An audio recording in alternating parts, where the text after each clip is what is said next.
Tim Collins, and I have been asked by Arbeit to run through 6 short videos on Reg F. So I thank Arbeit and Emily there for the opportunity to be able to help you understand Reg F and the things to think about as you go through it. So we'll be doing 6 videos over the next 6 days, which will be super exciting. And then we'll be sharing those videos with you.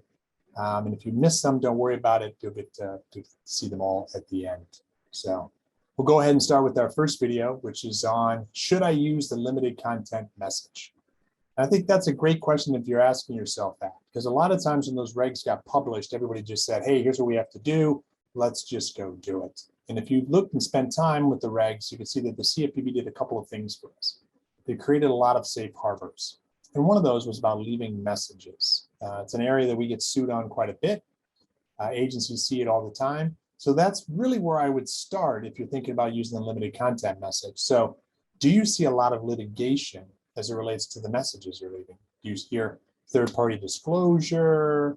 Are you sharing information that shouldn't be heard that's resulting in somehow an FDCPA violation? Start with that first. So if you're seeing a lot of that, then maybe the limited content message is a great place for you to start. Always talk to your attorney outside. Nothing that's mentioned here is legal advice. It's all talking about risk.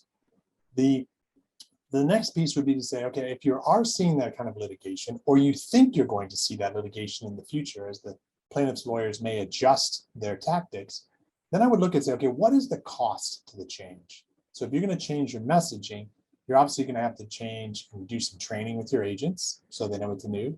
System upgrades, especially if you've got scripts that pop up. Any other follow-up and audit, change your audit programs, compliance as it relates to policies and procedures. And so ask yourself, okay, we've got all of those costs, right? And so what do we think the cost benefit analysis is going to be? Because you don't necessarily have to use it. It's a safe harbor for you. So it's up to you to really to make that decision. You want to make the most educated decision you can make. Some companies are going to have to potentially rebrand their name, because if you look to use the limited content message, you can't indicate that you are a debt collector.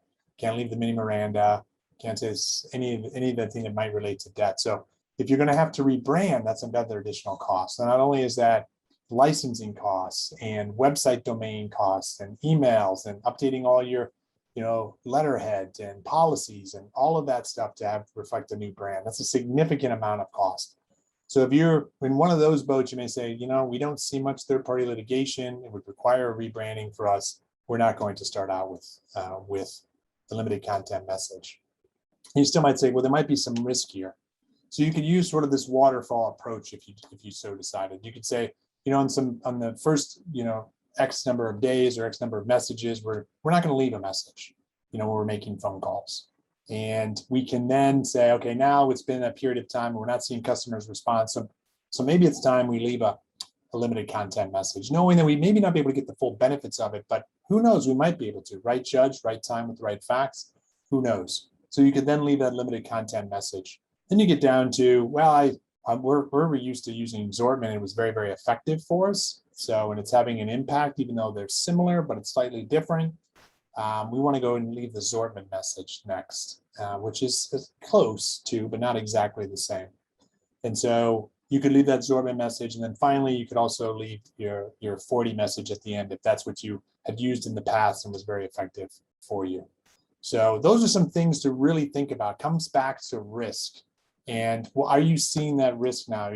Wouldn't necessarily be worried about the regulatory risk, because the CFPB has created this as a safe harbor for you to use if you so choose. But the litigation risk to me is really the biggest one that's out there. So if you're seeing third-party disclosures, limited content message may be for you. If not, maybe you don't need to do it right away, but maybe you want to do it sometime in the future, or maybe even never.